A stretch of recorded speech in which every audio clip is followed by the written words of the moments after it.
Hello and welcome to Pittsburgh City Council budget hearings for the 2024 budget. And I'm Bobby Wilson, the chair of the Land Use and Economic Development Committee.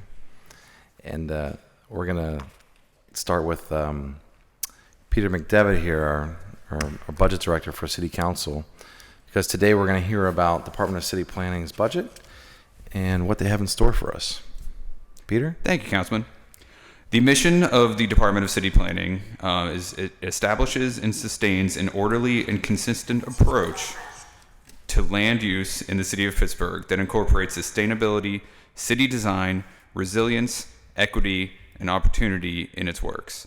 To achieve this end, city planning works with communities, civic organizations, and public entities to develop policies, projects, and programs at the neighborhood and citywide scale, and implements these policies through regulations, public commissions, and a review of land development plans, master plans, and projects for compliance with those policies and regulations. The overriding goal is to sustain and enhance a thriving city of neighborhoods for the people who live, work, learn, and visit here. Planning works to develop citywide strategies rooted in principles of justice, equity, and the just transition on how and why the city grows and changes through the comprehensive plan. A quick overview of city planning: it is made up of the following divisions: integrated planning, public history, art and design, strategic planning, sustainability and resilience, zoning and development review. A quick position summary for 2024. There is proposed 56 positions, and the changes in those positions are as follows: 1 additional assistant director, 1 less zoning administrator,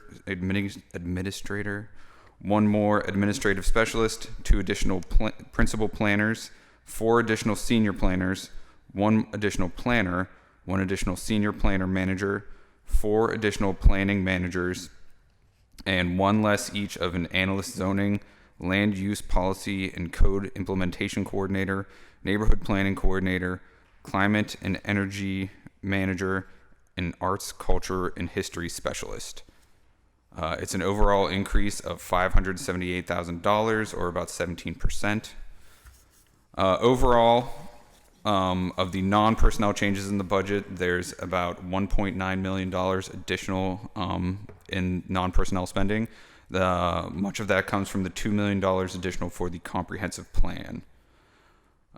For capital, there is $120,000 for war memorials and public arts. And just a quick overview of the trust funds: there's the Green Initiatives Trust Fund, which is used to promote energy conservation and efficiency, including but not limited to implementation of findings from the Green Government Task Force, energy audits for city-owned facilities, LEED certifications, terms and conditions of local, state, and federal grants, capital improvements to city-owned facilities. And the Open Space Trust Fund, which may only be appropriated for the acquisition and development of open space, park sites, and recreational facilities within the area of a development project. Funds would be utilized by the Department of City Planning and/or Public Works. And lastly, the One Stop PGH Permitting Technology Trust Fund. The expenses associated with the One Stop PGH permitting platform for ongoing maintenance and enhancements to improve customer and user experience. Thank you, Peter. You're welcome. And we are joined by Councilperson Strasburger and Warwick. Thank you for coming this morning. We will open up for questions, but first I want to give it over to Director Abrams. Good to see you this morning, and want to turn it over to you. And if you could start off by introducing yourself, and if you want to introduce your staff, or they can introduce themselves. Thanks. Certainly. I will have them introduce themselves. We'll start at the end of the table with Sharonda. Good morning, everyone. My name is Sharonda Watley. I'm the Assistant Director of Strategic Planning for DCP. Thank you. Good afternoon, or good morning. My name is Corey Lehman. I'm the Zoning Administrator and oversee the Zoning and Development Review Division. And I'm Andrew Dash. I'm the Deputy Director here in the Department of City Planning. I'm Flor Marion. I'm the Acting Assistant Director for Sustainability and Resilience. Good morning. Kevin Kunak, the Assistant Director for Public History, Art and Design Division. And I'm Karen Evans, the Director of City Planning. And the reason why I bring the directors of the divisions with me is because they and their teams are responsible for all the work that we've done and will continue to do in the department. I trust them with everything. If there are questions that you have about parts of our budget, they can probably give you detailed explanations to what's happening in those particular projects or programs. And I also want to recognize Lisa Ray, who's part of our leadership team. She keeps our department going. She's the glue. And she helped pull our budget together for us this year and previous years, obviously. I want to make sure that I recognize her as well. So I will begin. So just to give you a quick overview of what I will present today. Pretty basic things, but if you notice that the last bullet is a special update for our zoning code overhaul, because it's not part of our budget, but it's a part of the comprehensive plan, which is a big part of our budget. And there's a lot of interest in the zoning code overhaul. So I wanted to give a glimpse into how we're thinking about that going forward and activities that we've done to date. So starting off with our current organizational chart, unlike last year, we are like probably 95% full. We have very few vacancies. Last year, we had a ghost of a strategic planning division. But we are really fortunate to have hired some pretty amazing people on staff. With the existing people that we had were pretty amazing on staff. In our zoning development review, we are obviously looking for more staff. There, we actually made an offer to somebody last week, and they accepted. So we're excited to have an almost fully staffed zoning and development review division as well. And these accomplishments that I'm going to go over on this particular slide, you will see in the draft budget submission. But to just give you an overview of some of the significant things that we've been able to accomplish this year, we made some code changes to the Art Commission, which is now restructured as the Public Arts and Design Commission. Our first meeting was held this year. We're excited about that. We began the implementation of recently updated housing needs assessment, which we've spoken with city council members about. We've worked with you all in varying degrees to basically update some important zoning code that looks at replacements around HVAC systems as well as childcare. These reduce barriers to cost, reduce barriers to access for development of these particular entities. And a really big deal for our sustainability and resilience team was to close a agreement around renewable energy for our city facilities. We're getting 40% wind through the WEPIC, Western Pennsylvania Energy Consortium, that goes towards our sustainable energy goals. And lastly, we worked closely with DOMI, who led the Reconnecting Communities pilot from the federal government. We received $1.4 million as a city for that grant, with the Manchester Citizens Council as leadership as well in the community on this grant. And we will be supporting DOMI in a leadership role with project managing that grant. This is pretty exciting work happening around Manchester. Some things that we did not include that we couldn't fit into our accomplishments that we want to basically call out, that we worked really hard as a department to achieve, both internally within the divisions working together, but of course with our partners outside of the department and even outside the city. We finally published our GHG emissions inventory. That took a lot of work from external partners to get that information out. Melanie Areola, who's new to our staff, led that up with support from the mayor's office. We were able to get that. And that's important because it actually contributes to our climate action plan, which goes towards our climate goals as a city. Additionally, outside partners also use the climate action plan and the inventory to forward their projects as well. So that was an important part of the work. We are dedicated to continue to do park planning. We accomplished 2 park plans. And as I mentioned previously, we were a skeleton of a division of strategic planning. Sharonda Watley started, and we started off last year.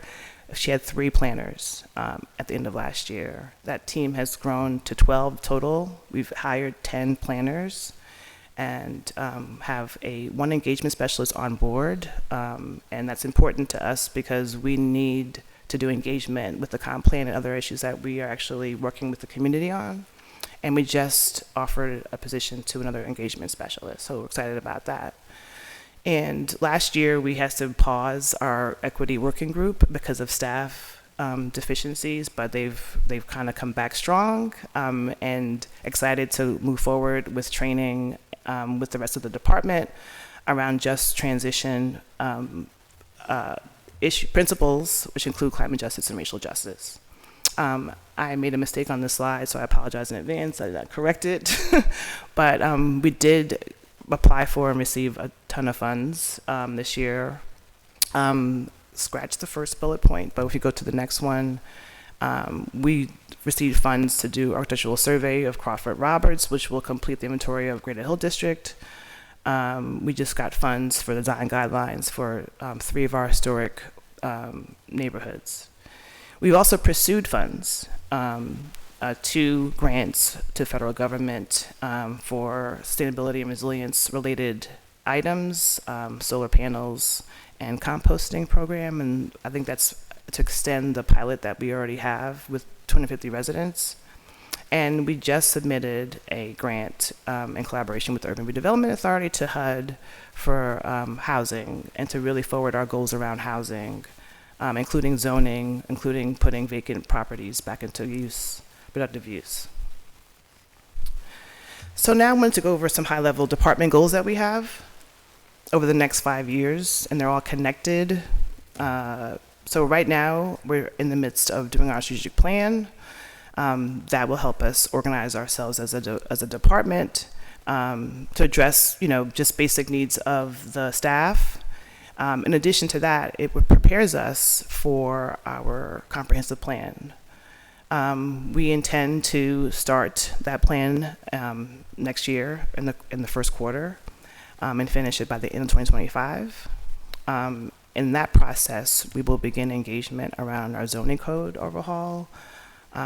This is something we're already working on the zoning code, as you all know, through the forging PGH process and previous administration, but we want to make sure that we're engaging community around that as well. And I'll talk about it a little bit more later. We want to be able to implement the plan, begin implementation of the plan as soon as it's complete. And even before then, we think that there are things that we need to make sure that that the community sees that we can implement before the plan is complete and adopted officially by Planning Commission. And want to make sure that we are on schedule with that in 2025-26. We want to resume neighborhood planning. I know that there are a lot of neighborhoods clamoring for plans, and that's the first thing we want to do is to begin to resume those planning processes. And then also thinking way ahead, we need to update this plan. It will not cost as much as the initial plan will, but we need to make sure that we are keeping in line with evolving trends that are happening and update the plan that best suits the city and what its needs are. In order to do this, we need to make some investments, obviously, through this budget process, and getting resources from other collaborations and other sources. But research and communications is an important part of our work.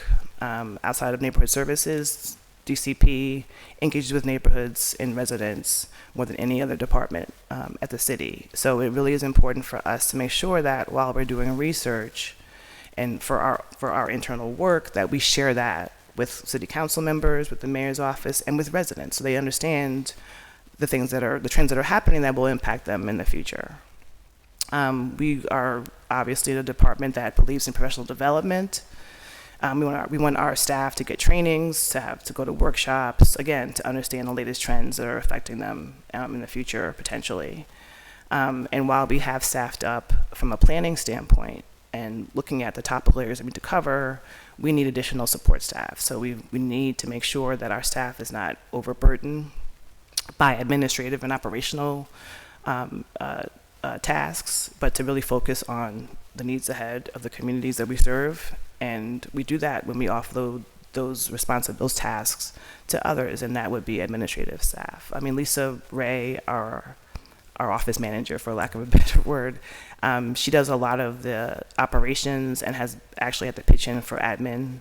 So that's important to us. We want to continue our intra-departmental collaboration as well as interdepartmental collaboration, and we've been successful around that over the year. We want to continue to build partnerships at the local level with our neighborhood organizations, with our other departments and agencies throughout the county, as well as nationally, making sure that we're in touch with other city planning departments around the country, internationally as well, especially with climate change. We have a lot of partnerships, and we've made a lot of connections internationally with communities that are facing the same issues that Pittsburgh is. So it's exciting to see that we do have sister cities, just for lack of a better term, in other parts of the world. And lastly, we really want to move to 412. And I want to talk a little bit more about that because it has had an impact on our staff.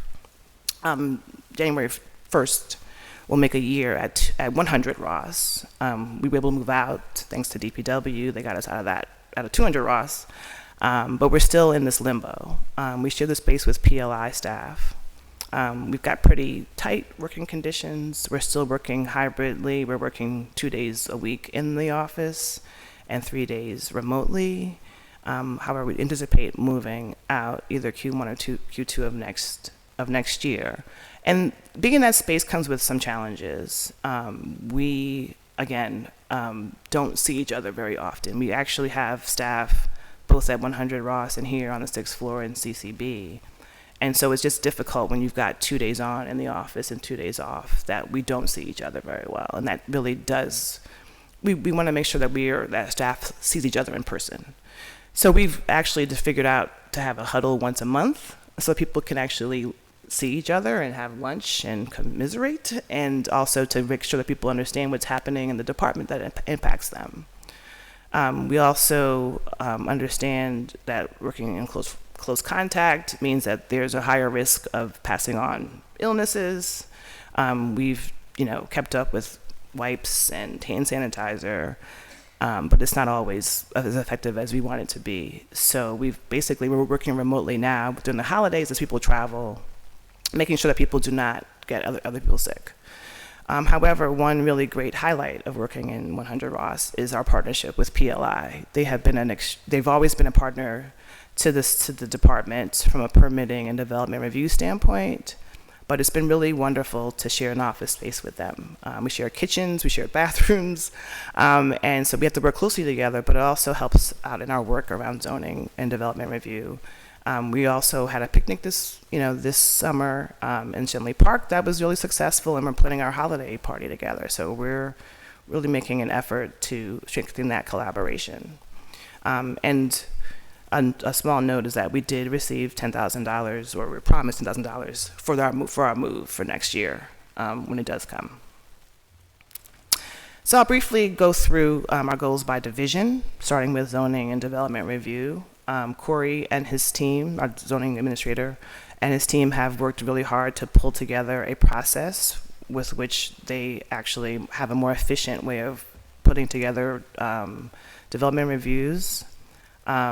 This is really going to be helpful as we're anticipating projects coming through, an increase in projects coming through, and the work that we're doing with DOMI as well as PLI. We're also improving the permitting process and overall system improvement to make applications easier for customers to fill out. We're looking forward to moving to 412 to open the one-stop center and work there with PLI and DOMI, as well as to make our commissions and zoning board of adjustment meetings public. Right now, they are still virtual, and we really do want to get back to public in-person meetings. And his department, with the administrator's leadership, with Kate Rakes, is continuing working with our staff as well as City Council and others on the zoning code overhaul. Public history, art, and design. We have a new assistant director, Kevin Kunak, and he comes to this position. He's promoted to this position with an architectural background and urban design background. So One of the things that we knew we wanted to do last year was to put the design into this position, and we didn't have it back then. So now we have Kevin, who's really thinking about design services. In his previous position, he was responsible for a design review that our staff does internally and CDAP, but wants to look to overhaul that program as well as partner with our sister departments, the URA and others, including AIA and NOMA, to really kind of pull together a robust design community. That will be really important for our comprehensive planning process. We also want to make sure that we're looking at and reviewing our historic preservation code. That could use some eyes on it, and so we're looking to work with the commissioners on that. And then we're implementing for the first time the changes in the Percent for Art program. And our first neighborhoods are Beachview, Hazelwood, and the Greater Hill District. Integrated plannings will continue working on the housing needs assessment implementation. That update was made last year to the actual document. We're looking very closely at our vacant and underutilized properties, how to get those properties back into productive use. And also, this Census of Vision is actually made up of like five topical areas: housing, economic opportunity, food access, mobility, and vacant properties. We want to make sure that we're working with city and county departments and agencies, as well as advocates and residents, to understand how we can best serve them under those topical areas.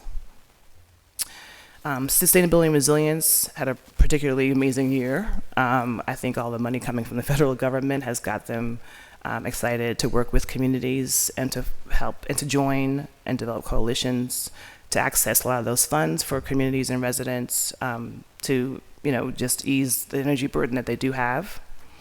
We want to complete the migration of our sustainable waste program that Afton Giles has been leading to DPW and the departments if necessary. And also really understand how to better reduce our flooding and landslide risk, to reduce that and have better access to open space and green space. And I do want to make sure that I acknowledge Kayla Prendergast, who has really been helping out with the stormwater working group. She basically chairs one of them from our department with other departments here, and she's supporting the mayor's office with theirs. And then Marty Battistone, who's also at the Sustainability and Resilience Division, is working closely with her around the greenways and looking at how the greenways could be better utilized to prevent landslides. So those two working together has been really great. And lastly, the WEPIC consortium, while 40% renewable energy is great, we're looking for 100% renewable energy for our city's goal. I stole this picture from your website, from your Facebook page, Councilman Strasburger. This is a perfect example of the collaboration that we do need in order to get to 100% renewable energy. So that's one of the many goals of sustainability and resilience. Strategic planning. One thing that I'm disappointed about, but I'm okay. We're working towards is to complete the Greater Hill District plan. I did put a pause to that plan. Hello. Last year, we had some major staffing challenges, some issues with the actual plan. Councilman Lavelle was very supportive in getting additional funds so that we can actually complete this plan properly for the Hill District residents. That was a priority for the planner and myself. So that plan should be completed and by hopefully the second quarter of the year. Continuing to work with City Council, the Mayor's Office, to improve the RCO program. And also, again, really making sure that we're doing engagement and communication and education to our communities, especially ahead of this comprehensive planning process. And this division will be responsible for coordinating all the work around the strategic plan, Sharonda Watley and her team. Okay, so as Peter pointed out, we have some staffing promotions and some additions, and just wanted to give some real clarity around the context by which we are trying to make sure that we do get staff that stays with us, that we recognize leadership qualities, that we recognize great job performance, and making sure that we maintain staff for institutional knowledge. When we lose staff, we lose all that they've learned, and we need to make sure that we keep great staff around. We actually need a receptionist for our new space at 412, but we also need that additional administrative staff. And then also it's important that we have an even distribution of work. One of the things that came out of a session of strategic plan is that, you know, there's a lot of work, somebody leaves, they're tasked with something, and then are often replaced really quickly. We need to make sure that we are staffing our positions relatively quickly. Again, strategic planning, we're doing that, and we have some funds that we use from the city to complement the funds that were given us to the Heinz endowments. Obviously, the big comp plan, professional services, and then continued professional development around just transition and climate. So this is our new proposed org chart. We have in the orange are the promotions that we're looking at, and then the blue would include the new staff. All the staff, except for one position, will be out of the zoning and development review division. That will put us at about, I believe, 56 staff total. And this is just, again, Peter read this over, but these are the promotions and new staff that we're actually adding.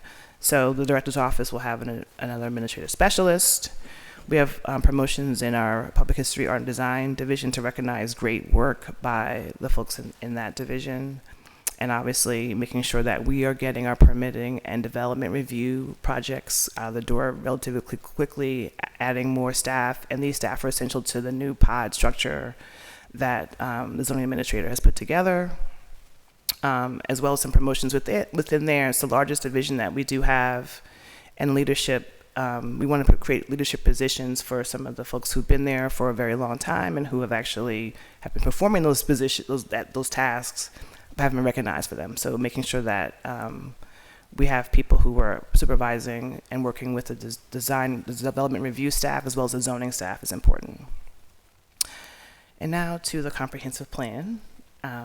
So we're requesting additional $2 million for the comprehensive plan. This is pretty much an overview of where we started and where we hope to end up with that. Last year we requested $4 million. We received $2 million for this year, with a $2 million embedded in our budget for next year. So far we've allotted $100,000 for housing, which we're contracting out now, and the remaining $1.9 million will be forthcoming to City Council and legislation this week. And how we got to the additional $2 million for a total of $6 million. Well, we've been talking to other cities about their comp plan processes. One thing that we did recognize from at least 4 cities is that there needed to be basically a robust public engagement process. I think the average of an acceptable engagement is 3 to 6%. 6%. We're looking for 10% engagement. That's how important that it is to us. And in order to make sure that we got good engagement, we needed that team to be autonomous, have their own budget, and make their own priorities. Oftentimes with these kinds of plans, it's one RFP that goes out, an architecture firm or planning firm will apply for it, and public engagement is basically an afterthought. We wanted to make sure that was not the case in our process. So we had to split out those two. And we had interviews with the finalists, and we got some great ideas from them. We wanted to make sure that we included in the planning process. So we came up with, these are the final numbers that we're going to propose to legislation. Public engagement is $2.6 million. Technical services is at $3.2 million. And again, some of the housing work from the needs assessment will be $100,000. And that will be embedded into the entire comprehensive planning process. Just an update on where we are, and it's taken a year for us to get to a place where we can actually begin a comp plan. We've established an internal committee, and we've actually made a hire that would be directly helping Assistant Director Watley with the work around the comp plan. Again, reaching out to other cities, that took some time.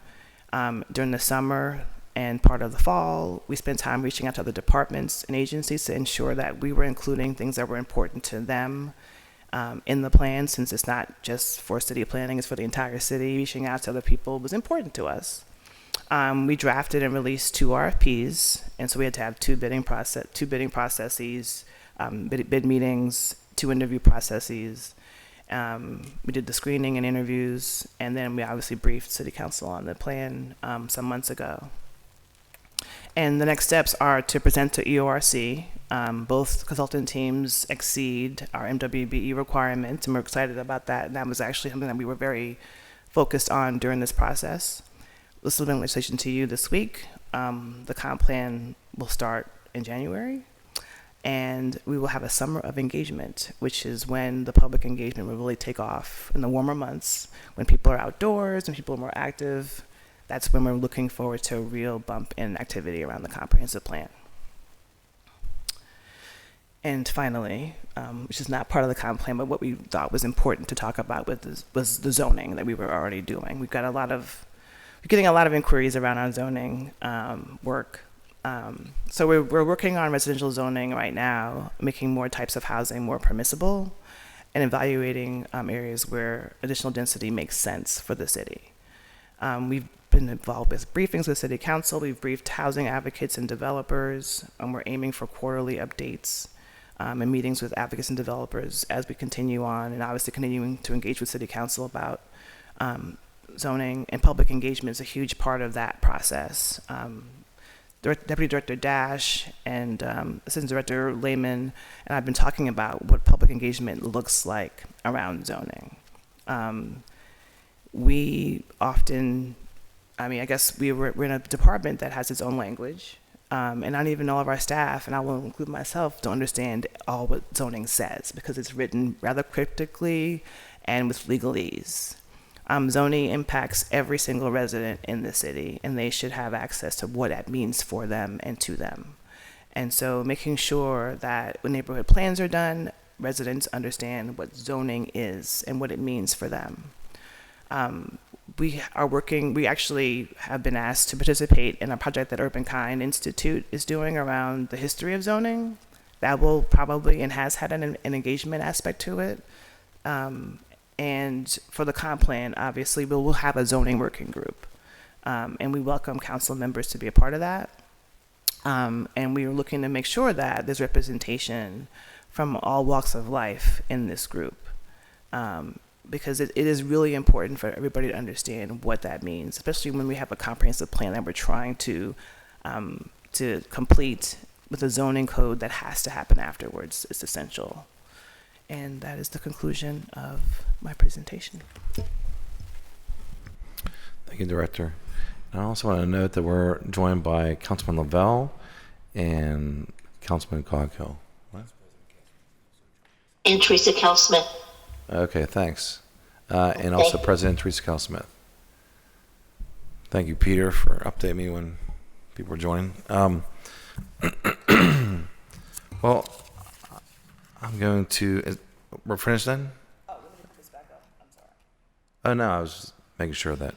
Yeah, you want me to put this presentation back up? Or I can leave it off. Maybe if All right. If somebody needs to see it, if a councilperson wants to see it. So actually, I had like a brain freeze. I was trying to remember which one walked in first.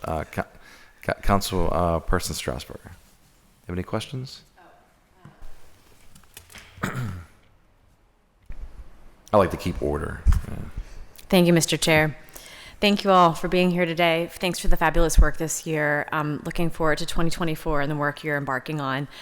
I'll just dig into some questions that I had thought of both beforehand and during the presentation. So I'll start with 412 Boulevard of the Allies and the idea behind a one-stop shop. I did not realize that you were currently sharing space with PLI and that was starting to happen kind of more culturally, which is great. Do you foresee a true physical location one-stop shop where like the person who is still baffled by or new to the one-stop PGH system, can still just walk in and get their needs taken care of and their questions answered by a real person? Boom, boom, boom, Yeah, absolutely. We have a space that's on the first floor of 412 We've actually gone through some meetings between DOMI, DCP, and PLI just to figure out a little bit more of the detail on how that, how we handle operations. It'll be similar to the public counter that we had that PLI and DCP shared at 200 Ross. Prior to the pandemic, but I think it will be a substantially better space. It'll have DCP, DOMI, and PLI staff there working primarily the customer service front end is handled by PLI, but we'll have staff on call, as will DOMI, to answer questions right away. So we should be able to handle everything there and to, again, further build that camaraderie and coordination between our three departments. And so if someone comes in and say they're just handling their own like rebuilding of a garage or something fairly small, they're just not as experienced in working with the city, they're not a contractor, they maybe start with PLI, but if it's flagged like, hey, heads up, you might need to keep this in mind with zoning, they can just move over to zoning. Zoning will not like say, email us, go to the back of the line. Right. Like, you're going to just be able to guide them so that they get all their questions answered front end, less friction throughout the whole process. That's kind exactly of idea. right. Yeah, that's exactly right. And when do you foresee moving? I think that's going to make a really big difference. So I'm eager to see this happen. And you think it's going to be 2024? Oh, yes. I mean, I pray Yes. it'll be Okay. 2024. Okay. But yeah, we're scheduled, I think, Q1, Q2. Great. Okay. I don't think I have any questions on the comp plan right now because we had a really helpful briefing for city council and staff, and a lot of my questions were answered then. Looking forward to seeing the engagement piece of that and just having it done. I still can't believe that we're one of the few cities in the country, maybe the only one that doesn't have one. So I think it'll be transformational. After the comp plan, clearly, and kudos to you for staffing up the strategic planning division. After that, and after the like very intensive planning process, how do you see the strategic planners being utilized? I think back to stories I've heard from the Murphy administration where there was like a planner for every neighborhood, and maybe a little, but like very active in the community organizations that are what we now call RCOs. I mean, how will they be deployed, do you think, in the out years? So it's 2 years out, and we've been really concerned about that. So we imagine that because the current neighborhood planning process is very labor intensive and expensive. We're expecting that we'll have more planners available to do more plans in neighborhoods. So we're expecting a full court press around that. I'm not sure how DOMI will play because right now DOMI does the infrastructure and mobility parts of the plans that are done for neighborhoods. But we anticipate that every planner will have neighborhoods. It will not be one neighborhood, one plan. One neighborhood, one planner. That's a bit impractical. Neighborhoods obviously share borders, and they share residents, and they share identities sometimes, and topography. So we'll probably look to do district planning, and that would be helpful to have one planner to manage that, or even two planners who have neighboring geographies plan around that. But we're going to essentially have the comprehensive planning consultants help us through that process to update a plan guide, update a ton of things internally, and just lead us to potentially what would be the best practice around planning for neighborhoods. Clearly, we all have to figure out the future of the RCO program and what that looks like exactly, and how it is best tailored to different neighborhoods that have different needs or situations. But clearly, that's a very time-intensive process for planners as well. Where, like, on the one hand, nice that there's a systematic way and rules that developers have to follow. I get that it's a lot of work for the planning staff itself. Any prediction as to how post-comp plan and kind of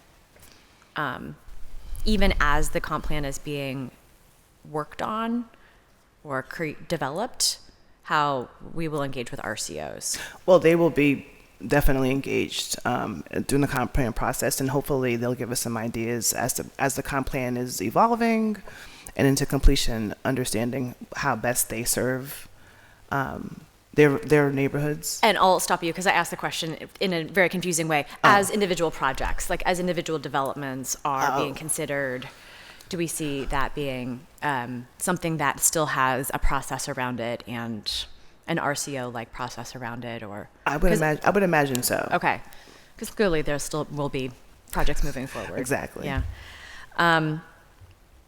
There are, I know we've taken advantage of a lot of the federal funds coming our way, and I just wanted to pose a question that, if we had greater capacity, clearly, and this was, maybe stated incorrectly in the media, I'm very, very well aware that we have a grants office already. We have one, they're great, they're wonderful. If there was additional capacity in that office, would your department, I know that Domi said yes, they would take advantage of more. If there was greater capacity, would you be able to fund more of the work that you're already planning to do? Not expanding the work, but what you're able to do currently, especially, I think of sustainability and resilience as one, but even more of that coming from the unprecedented level of federal funding coming our way. Would more of that be able to be taken advantage of if there was more capacity to go after the grants and manage the grants? Absolutely. We definitely struggle with capacity around grants, whether it's applying for the funds or doing the entire process of getting the funds, like having to manage the grants that come in. That's capacity as well that we do need. So additional staff for that would be. Do you, without having like a sole grants manager on your team, you all just do that yourselves? Yes. You manage the grants yourselves? Okay. I've only interacted with the state when it comes to grants management, and I know even that is laborious. And then do you foresee providing, say, quarterly updates to council as the comprehensive plan moves along?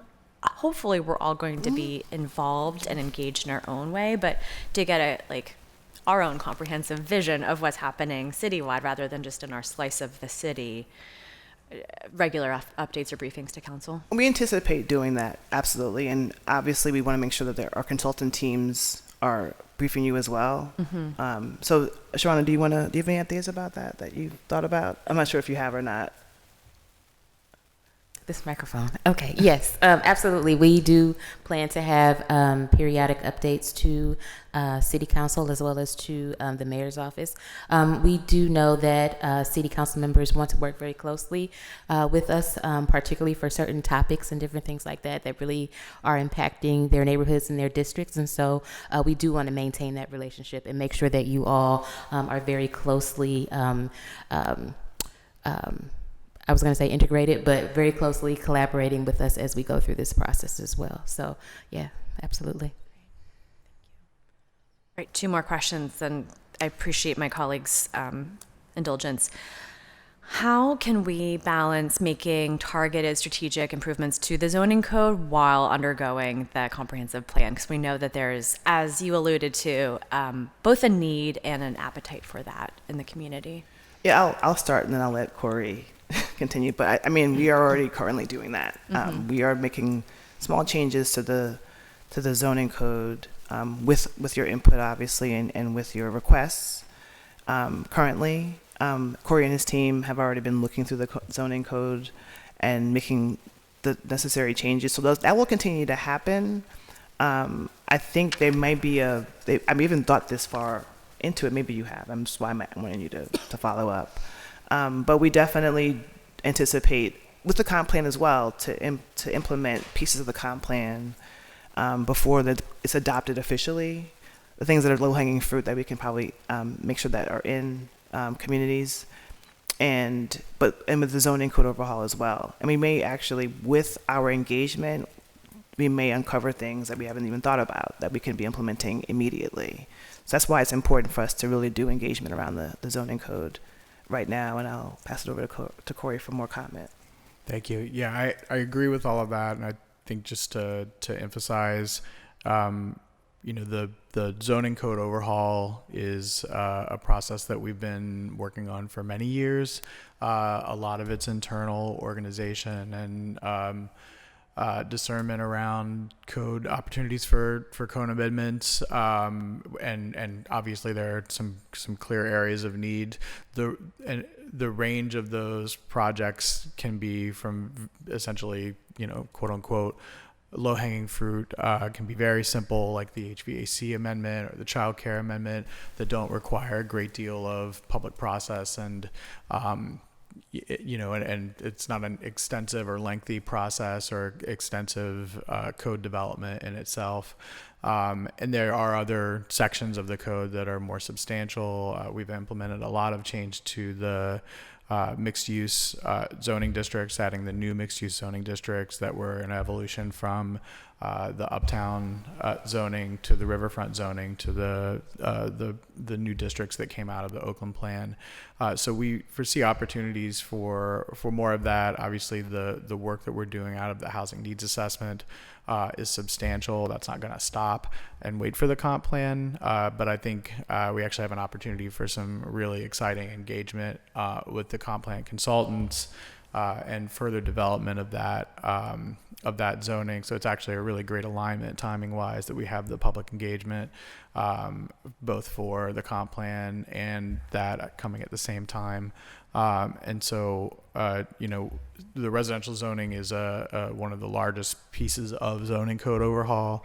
So there'll be a lot of opportunity to work on that. And I think, as the director said, ability to hopefully do some implementation of that while we're still working through the comp plan. And then as we go through the comp plan, I think expect fully to have a much clearer lens into adjusting and prioritizing what our goals are for further zoning code overhaul. There are sections that I know that we'll continue to work on throughout, but I think that there may be new things that come to light, that come from the public, that come from the consultant work, that say, hey, this is like an A1 priority, and this will shift where we put our resources. And then ultimately, one of the big deliverables from the comp plan is the land use plan. And the land use plan will help inform, where zoning code map changes go. And so that'll be a big part, and will set us up for work for many years, I believe, after. Mm-hmm. Great. Thank you. Thanks. Last kind of nitpicky question, just curious, if you said it, I apologize. The new line item for insurance, is that for the comp plan, or is that related to the move? Do we know what that's for? I believe that's for the Cantini project, the mosaic. Oh, okay, got it. For the mural. That's for the mural, yes. Project, got it. Okay. It's like I'm not sure how much it is. It's small, just a small curious. amount, right? Okay. Thank you. Those are the extent of my questions. All right, thank you. And Councilwoman Warwick, you have any questions? Yeah, thanks. Yeah, so thank you for the presentation and for being here. I appreciate it. And you've all been very helpful over the past year working with the office. So, yeah, I do have. So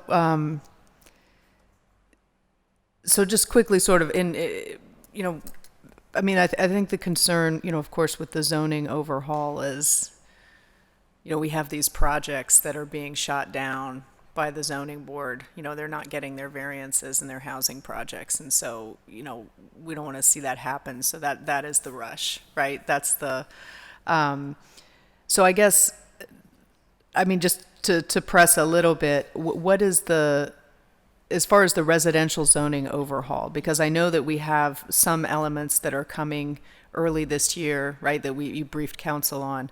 But as far as the residential zoning overhaul, what is just so that we can let people know who are asking us, what is the timeline for, the engagement and getting the, all the various pieces, even if it's just a rough timeline? Sure. So the housing needs assessment was updated last year and really identified that, we do need to be able to create an environment here in the city where we allow for, for greater housing opportunity in the city and greater opportunity for development of housing in the city, both affordable and market rate. And so, that is where we've been, trying to, again, I think as Corey and the director had mentioned, there are some of these things, there are plans that have been done, that there is zoning change that is necessary that is coming out of that plan, those plans that we're working on while the comprehensive plan is going on. And so, we do anticipate, kind of working through a first phase of changes in line with the city's housing needs assessment, to again, be able to create more opportunity in housing in the beginning of 2024. And that is one of the lines that was in the director's presentation relative to housing needs assessment implementation as a part of our operating budget. Will then continue that work after that first phase to, because, as we've spoken to members about, there's obviously, there will be further need for more work in implementing the housing needs assessment through zoning changes. And some of those, have, there's more capacity that we need beyond just staff capacity. And so in helping to, with some of the architectural design or designing some of the, some of the framework of this out, in being able to help us do work around what our residential typologies are. So there's definitely a first phase of that that's coming soon, and a second phase of that we'll be working on through 2024. Okay, so could we sort of reasonably say when folks come to us and are like, we need these changes now, we say, look, 2024, this is happening this year? Yeah, and so there will be engagement processes that will be taking place, in the beginning of the year next year, and even beyond that. I mean, that was a part of, so there's all of that work that's going on. There's also the city's, the city made an application, as the director said, in combination with the URA for the federal pro housing grant, and our federal pro housing grant application includes, as a part of its work, zoning innovation lab around housing. And so, although there is this work that we're doing as implementation of the housing needs assessment, that is something that we are committed to continuing through the next couple of years, both in the work that we have lined up, to be engaging early in the year, in that work that we are bringing consultants to assist us on, and in the work that we have the pro housing grant application towards. And if I may just add that, if there are projects in particular where there's a concern about where the zoning may be a barrier, I think there are opportunities for us to catch up a little bit with the new districts that we implemented through the Oakland plan. That may allow for more density, that may be through working collaboratively with council offices and communities on opportunities for rezoning, maybe even looking at existing districts. But there are other tools available. As we're working through this, we're still available to work with communities and with council to look at sort of all possible options to make sure that the zoning isn't restrictive of high quality development. Okay, great. Yeah, thank you. And also just sort of for the public to kind of underscore that as much as we may hear, just do it. It's, it's the zoning code is very complicated, and we need to find a balance between, just building all housing, any housing, and actually putting in the incentives and in place to get the housing that we need, the specific family housing for the most part that we really need. Okay, thank you. My next question is about park development. So in District 5, we have two new parks, right? There's the Hazelwood Greenway, which is now, and part of it is actually really, the Elizabeth Street side is great, right? Lots of nice trails. And then there's the Sylvan Avenue portion, which Domi has a project in there now. So there's that, and then there's also Hayes Woods. So just to understand, whether that be with grants or with planning, what role, because I know that we're working with DPW, Parks Conservancy is in Hayes Woods. Domi has a project in the Sylvan corridor. So what is city planning's role in helping just get, you can't do a park all at once, but just helping us, A, get the funding to keep, sort of over the next 10 years, build really nice, usable green spaces? I will start to answer your question. And we've got other staff who probably, because the parks are in every neighborhood, or they should be at least. And so each of our divisions pretty much touches the park space, with the exception of maybe zoning, but that probably is not even the case. So I think we work closely, as you mentioned, Councilwoman, with DPW on parks. So we do the planning, DPW would do the actual implementation or any kind of changes and maintenance. That's changed a lot, I think, over the years with the Pittsburgh Parks Conservancy's role. And we are trying to figure out, if there's a small enough park, DPW would probably end up planning and doing implementation on that park. If it's a large regional park or a park that touches multiple neighborhoods or pretty larger, the DCP would actually initiate that planning. I'm not sure if that's actually happening and has been decided, but it's definitely a discussion that we're trying to have. We work closely with the Pittsburgh Parks Conservancy. We attend their regularly scheduled board meetings. We meet with them on occasion as well. So I think we're all trying to work together around parks because so many people touch the parks.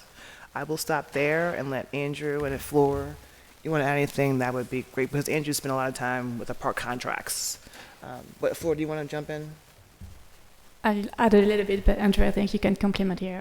What the director said is correct. We try to centralize, maybe, that's our role here, coordinating with the Park Conservancy and DPW and the various stakeholders around the park to make sure maybe we don't just do the intervention one group is asking, but having the more like bird's eye view of what is needed for the region or the neighborhood in that park.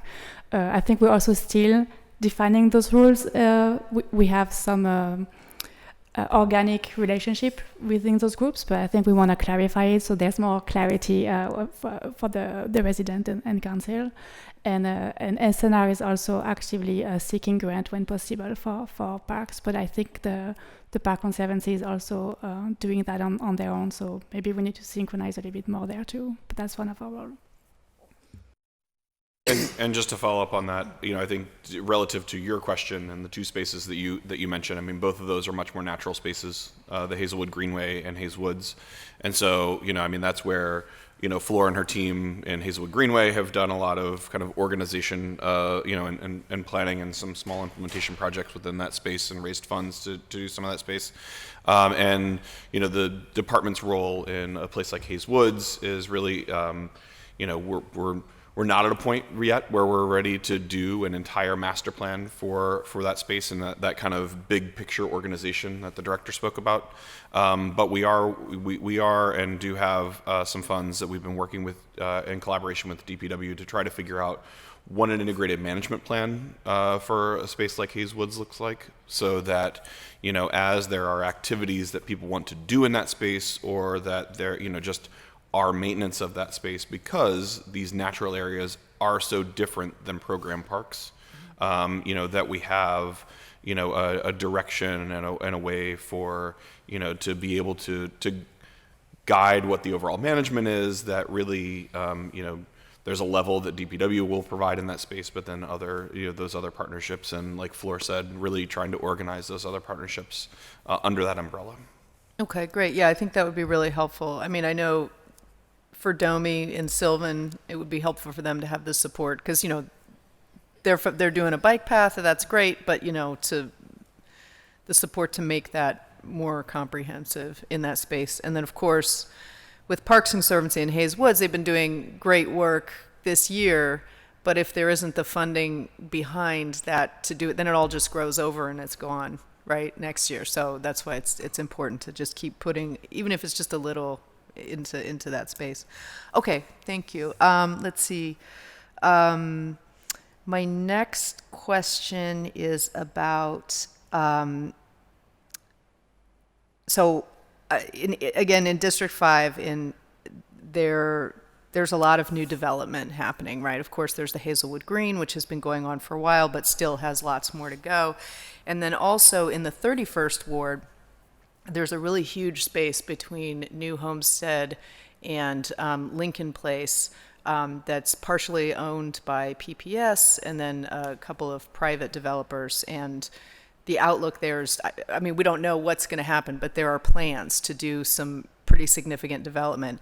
And so I wanted to ask about city planning's role in helping establish community benefit agreements, because the neighborhood plan in Hazelwood is great and everyone's very proud of it, but so far we're sort of, because there's no established agreement with the development, it's hard to like right now we have a Rite Aid has closed and we're all just kind of scrambling like, oh no, it's gonna, so it doesn't become a dollar store. But there's no, it's just very, you're kind of like holding your breath like, oh, I hope that, I hope that the developers are gonna come through for us on this, but you don't have anything solid saying, look, this is the thing that you promised, this is the thing that the community wants out of this development, like these specific ththings. And I know in the 31st Ward, I mean, there's like nothing like that at all. And it would really be nice to, going in, I mean, this is all in this would be something in 10 years that actually gets built up, 5 to 10 years, to actually set the community up for, to really get what they want out of the development. So we've talked about this internally. And I mean, our law department's going to have to talk about this with us at some point, because we talking to community groups all the time, and I think Sharonda may have some insight into what her team thinks about this from a neighborhood planning perspective, but we know that communities need help with community benefits agreements, or whatever you want to call them, where they, participate in the development process. They're often asked to do engagement. They're often asked to give up land that they've been, stewarding in the community for a very long time, whether it's a community garden or a play space. That often happens. So there needs to be a benefit that comes out of that for the community when that happens. I mean, it's just my opinion. But I know that some of our staff have opinions about we should not be involved in community benefits agreements at all. They're really between the community and the developer. Some of our staff feel strongly about being able to support community in that way. So it has been a conversation, and Sharonda's team has probably had it the most. I'll let her comment on it, but now that you've raised the question, we should probably be thinking about this. Thank you. So just to underscore what Director Abrams said, yes, there are some mixed opinions about our role in community benefits agreements. And so what we have been doing is having conversations with our ethics office, as well as with the local chapters of the APA, our professional organizations, just to make sure that we understand what professional or legal barriers we might run into. But I think the overall opinion is that we need to be able to provide some guidance to communities if they are thinking about entering into some sort of community benefits agreement for our neighborhoods and for projects and things like that come up. And so I do have now that we have staff, I do have a subset of our planners that are actually looking at that right now in terms of what guidance we can pull together to help communities as they're going through community benefits, or if they're seeking out information about community benefits. Oftentimes it seems as though some communities have kind of come to CBAs with maybe not as armed with the appropriate information. And so we want to make sure that they at least have a way to get that, and that they can get their hands on that, so that they can make the most informed decisions as they are having these conversations with larger developers who have a different sort of interests in communities. And so we just want to make sure that the neighborhoods are not being taken advantage of, and that they have the information at their fingertips, and that we can at least shepherd some of those conversations. Yeah, I mean, absolutely. Because, I mean, like I said, 31st Ward, I mean, they're a community group. They're in no way prepared to sit down and negotiate. So really just some kind of guidance, anything to be like, look, this is something that other neighborhoods have done. In that way, if you have a neighborhood that doesn't have a super strong RCO that's going to, or whatnot, it sort of puts everyone on a little bit more of the same footing with the folks developing in their communities. Okay, thanks. And so the next question, I'll try and go kind of quickly, is it's about the RCO process with regard to the development activity meetings. So we had a case. So I've. There, I feel like, first of all, I want to say the RCOs that are doing the development activity meetings in District 5 are doing an excellent job. They really are doing everything they can to make sure that they're trying to get as many people to the table. You know, this is really, they're giving it their all. However, that is it's not necessarily resulting in all those people getting to the table. And so what happens, and I can think of the Irish Center in particular, is the RCO, unfairly, I think, just got an enormous amount of heat and criticism, you know, for really providing a service, and it didn't, you know, and people are like, well, I didn't know, and it sort of became like the RCO was in cahoots with it. So it didn't go well, and I think it was sort of unfair. I mean, these RCOs are made up of volunteers for the most part. These are just people trying to do good work in their communities. So I guess I would like, and also in other neighborhoods, you have many groups, and sometimes, you know, if there's just would be a way to do these meetings, I don't think it would hurt the developers. You know, if you've got 5 community groups, and it's usually not that many, right? Maybe you've got 3, you know, major community groups, to just kind of do these meetings, you know, in the spaces where people are, to really make sure. And then also if the city were doing more of the promotion. I don't know if you have thoughts about that. Any thoughts about that? As you probably know. Yeah, the RCO program is unfunded. I mean, and it's just been basically given to city planning to make sure that these things happen. We have one staff member who has to field a lot of phone calls and questions about the program. All of our neighborhood planners are required to attend these meetings, whether they're virtual or in person. And our zoning staff participates in some of the larger ones as well. So we have a lot of staff time dedicated to this process. We do promote. We don't. Do we promote them on? We don't promote them online at all. But we do. But we actually just list them out. So we don't do like social media about these meetings at all, because we have so many during a given year. So I would hesitate to spend staff time on that when we just don't have the staff to do it. And we've requested additional staff to do engagement around the RCOs. Unfortunately, we haven't been able to get that staff person. We're going to continue to try to get the staff people. But I think there's a conversation that we need to have about the RCO program in and of itself. You pointed out, obviously, some of the deficits. We had a post agenda about it some months back, I think during the summer, talking about it, you know, pretty frequently in the department, because we do need more staff to do that. If we did have more staff, we would definitely support the RCOs in a number of ways, including promoting the meetings. But at this time, we're not able to do that. I would hope that over the next couple of years, with the comprehensive plan process, we can figure out how to improve how we do outreach around development projects and other services that we provide as a city to this process. We work closely with the neighborhood services team at the mayor's office, try to keep in touch with what's going on with their work and what they're doing, and to figure out how we can, I mean, I've been trying to get the RCO program and the dams moved over to their division, but they're pretty much at capacity with what they're doing. So we've been trying to figure out how to make this a better program. And Stephanie Joy Everett, she led a report that I think we're going to give to you soon, or have given to you. I'm not sure where that is at this point, about the RCO program, a recommendation that we do have around it. So, but we'll still continue to work with you and your RCOs and the mayor's office on how to better improve that. Yeah, and We we need can to do help too. something. The council office also just promoting on the various neighborhood, Facebook pages and all that kind of thing. So, okay. Do you want to add anything to that, Sharonda, at all? Oh, okay.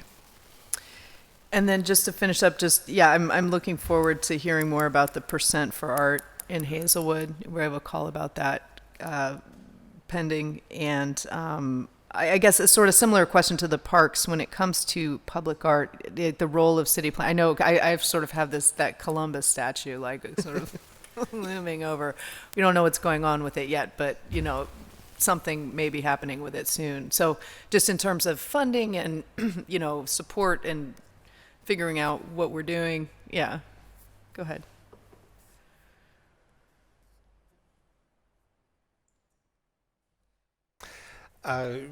Sure. Is there a specific question that you would like to?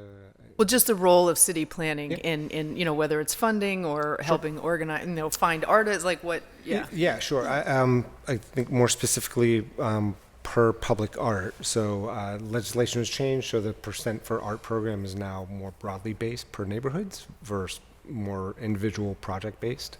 Where previously, so ongoing projects. So if there was a renovation to a neighborhood park, 1% of that renovation would be for public art within that park. So now, with the revised legislation, is more neighborhood focused, and this is the first year that's implemented. So we're going to be testing new ideas for public engagement, and we're open to all suggestions on how we start to move forward. The three neighborhoods of Hazelwood, the Greater Hill District, and Beachview are our three for 2024. And so, we've been reaching out to council districts to kind of begin that engagement, figure out who we should be talking to, and continue that process up to issuing the RFP, selecting artists, and then, pursuing that art. But with now kind of moving that to a neighborhood base, it's not limited to a park or, we're up to ideas, right? Like, so we want to hear back from neighborhood residents where their ideas where public art can go. Obviously, artists would have ideas about where public art can go. And the percent is based off of the capital budget. So I think that's projected to be about $120K for this year. Of the three neighborhoods, two are per ARPA funding, and so one will be via the capital budget. So it's a substantial amount of dollars for public art. So I think we're thinking like this could be significant pieces of work to add to the city's permanent collection. Sounds good. I think that's all for me. Thank you very much.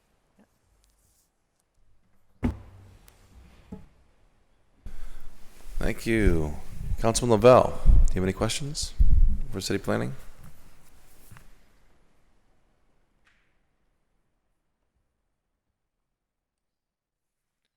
We'll come back to Councilman. Councilman Coghill, do you have any questions for city planning? Thank you, Mr. Chair. Welcome. It's good to see you again. My colleagues really hit on most of any questions that I've had. I just really wanted to thank you, Director Abrams. You've been very engaging since you've been here. You've made it a point to try to get together with me on a regular basis, and I come up short on that end sometimes, I know, but I always enjoy our conversations, and I think your ambitions are in the right place, and I think you're on a good track. More recently, Andrew and Corey and I met about the ambitious zoning plans along possibly the Route 51 corridor. I'm still digesting that. Well, of course, I don't want to get into that now because I know that was just at its infancy stages. So I look forward to talking more about that. And more recently, we talked about the Beachview plan. I'm thrilled about that. Of course, I think there's no other neighborhood in the city who's just ripe for this right now. So I look forward to what's coming out with that. And so I really don't have any questions. Good work. Keep up the good work. Thanks. Thanks, Councilman. Yep. Appreciate that. Yep. And I come up short too on those meetings, so I apologize. Yeah. You are guilty a couple of times. I have been. I apologize. All right. Thanks. And I'll come back to the councilman if he has any questions, but I'll give it to myself, I guess. Everyone stole my questions, so thank you. That's what happens when you're last. I'll just, I know I'm on the other side of the table now. So I'll just dig into a couple of them, expand on, a couple that were mentioned, which relate mostly to the same thing. Basically, the question around the comprehensive plan and what we're doing from now until then. So the comprehensive plan is 2 years out until completion. Yes. We anticipate Okay. 2 years. 2 years. Which, could be 2.5 years, could be longer, but we're aiming for 2 years. Absolutely. So 2 years out, and I heard the answer about, yes, we're going to be working on residential changes. Can you expand on what? So for what I heard was that residential changes and other zoning changes will be happening in the meantime. We'll see something in 2024. Can you elaborate?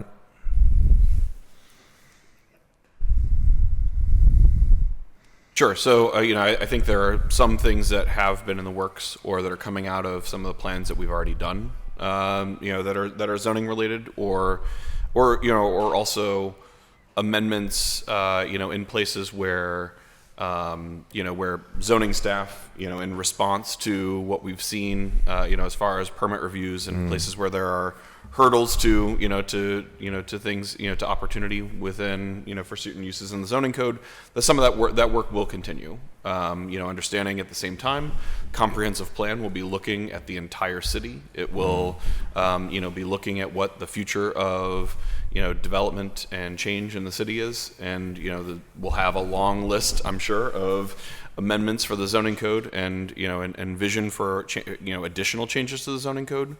But, those changes to make sure that things work better, and those changes to, to change, that are recommendations of some of the plans that we've already created, are things that will still continue. Mm-hmm. Yeah, I'll just add that, we're continuing to work with council members on wherever there's opportunity, wherever there's either it's low-hanging fruit or, slightly higher fruit. But if there's an opportunity for us to improve the zoning code, and there's the right coalition of support and advocacy while we're going through the comp plan, I don't think that all of the sort of areas where the code needs overhaul is any sort of major secret. And then as you mentioned, the residential zoning is a big piece. It's going to take some time, but it will be something that we're not going to pause and wait for the comp plan to conclude. It's something that we hope to be working through and implementing during that time period. What would be outside of the comp plan that there's no way that we could work on that now, that like we have to wait for the comp plan? Like, what are some of those items? So for instance, let's just say in the next year, would is it possible, not that this is actually something, let's just say theoretically, is there a possibility that you're gonna send legislation over to council that would amend the code to allow apartment building of 10 stories anywhere on a main street? I'll just. And then, or is that like, oh no, we have to wait until the comp plan is fully finished for that. We would never work on that until the comp plan is done. So I guess I'll just say the reason why the comp plan. So the Fortune PGH process understood that it needed a comprehensive overhaul of the zoning code. But that needed to happen with a comprehensive plan, because we definitely needed to have basically a really comprehensive view of what our land use policies currently are and how they impact neighborhoods and how they have impacted neighborhoods and the city itself. Whether it's around climate change, whether it's around the racial injustice or economic opportunity or any kind of health risks, we need to really have a broad overview of what that means and what that has meant to the city. And so density is obviously an important part of the comprehensive plan. We're working on that piece right now, but anything outside of what we're working on now around density, we would definitely want to wait until we're at a certain point in the comprehensive plan, or until it's completed, to really look comprehensively at what that looks like. Because I think there are very intended consequences to the current planning zone. not the overhaul, but the current from 100 years ago. There are very intended consequences that have impacted certain populations. There are unintended consequences to the zoning code that have impacted our climate. And so those two things are important to recognize because they all feed into, our economic opportunities that we are able to get, educational opportunities that we're able to get, our landslides and stormwater issues. And so I think there will be small changes that Corey and his team identified and that you all identified that will be easy to put through. But when it comes to housing as a whole, I would prefer that we wait until at least the end of the comp plan process and working with the consultants and working with community to really understand how these zoning policies, land trails have affected them, and understanding those narratives will be important to how we do how we update the zoning code. I will let. Yeah, just to add I think, I don't know if wait is the right term for it because there's no shortage of work. We'll be working at the comp plan itself will be an all hands on deck project for the department. And there is work that we'll be doing before, right now that we've talked about with you. And in other communities as well as needed. We know the needs from communities aren't going to stop and pause and wait while the comp plan's going on. But having that comp plan have the level of really strong, comprehensive public engagement, having it be able to provide the sustainability, the just transition lens for us, help us with prioritization, refinement of goals. That all is huge. So it is very important to have that process. But I just wanted to speak frankly on this. So so what I'm hearing, I don't want to put words in your mouth, but if I'm hearing that, we would wait for the comp plan to be finished to make larger zoning changes, like you would send over something that says after the comp plan, apartment buildings here, anywhere in the city, of 10 stories. But am I right or wrong? So on that, given that kind of specific example, I think there is, and it depends, kind of response to this. So as we presented and talked about some of the work that's coming out of the housing needs assessment, does talk about increased density, talks about increased density around transit, and so looking at we took a look at that station by station.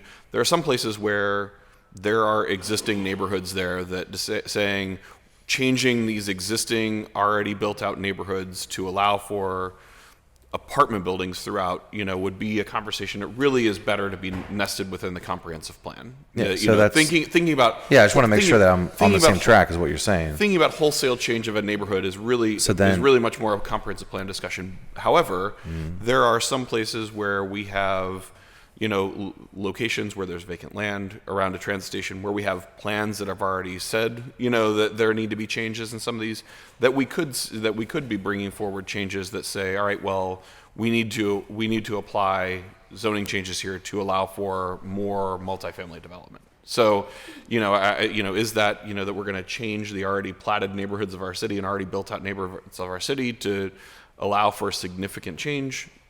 Not until the comprehensive plan tells us what that looks like.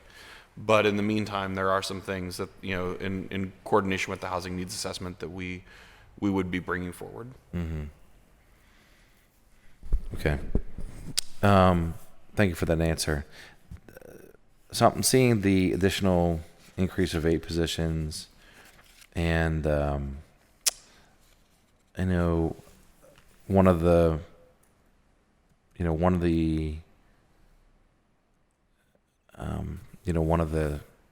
sticking points for some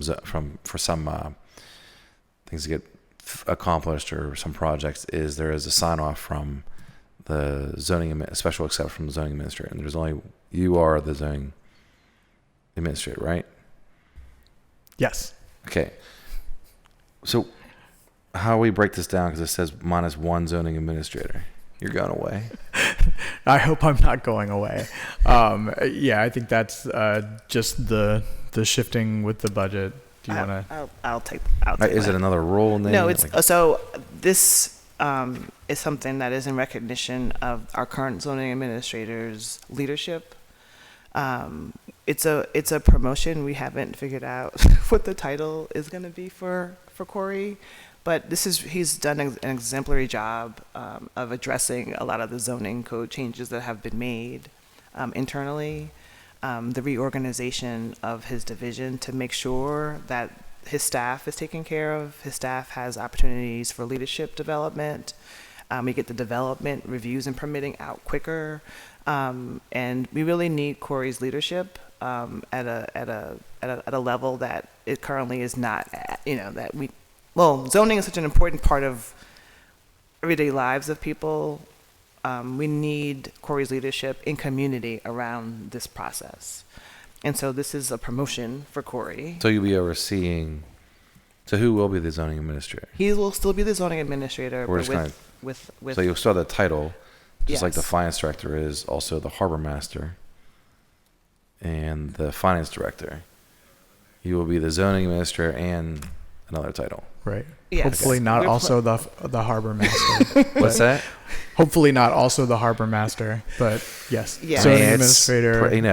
it's post-pandemic, so So we're not anything, getting- anything Oh, can also happen. We're not getting Floodplain rid of administrator. Corey in his position, just Yeah. adding more to it, essentially. Yeah. There's a lot of bad dad jokes in this whole conversation here, but I want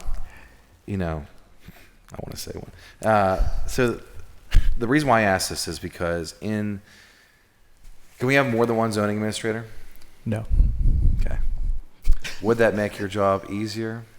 No. Can you delegate? I guess the reason why I'm Yeah, asking is I mean, there I are would love zoning to- administrator exceptions, and for projects to be completed or whatever, like if in the case that something happens or you're on vacation, what happens then? Thank you so much for setting up a conversation about the overhaul of our division. The zoning administrator role is an official role within the code, and I'll still maintain that role. But one of the challenges of many that we've had really pre-pandemic and really that became very acute through the pandemic was around the capacity, particularly at a more senior level when it comes to managing all of the reviews that were coming in, especially with the new the online permitting system, especially with the additional complexity of all of the code amendments that we made over the years, and frankly, a lot of the challenges that we've had in terms of meeting our aspirations in terms of how quickly we can turn plans around, how quickly we can go through those types of processes, the administrative exceptions, the special exceptions, just a general day-to-day review for projects that are not, earth-shattering projects within a community. It could be just somebody's shed or home improvement or addition or something like that. That to those individuals, they're very important projects. We need to find a way to be able to not be a burden, still administer the intent of the code. And a lot of the challenges that we've had is just in the capacity. We've been able to add some reviewers, but then when people have been on vacation or sick, or they move on to another position. Part of the reason we've had people move on to other positions is because there hasn't been a clear level or clear vision of upward mobility within the department, within our division. So these changes begin to add those extra steps to the ladder. It begins to divide some of the responsibility at a more senior level for managing the caseload, similar to how PLI has permitting supervisors that can help work with their team.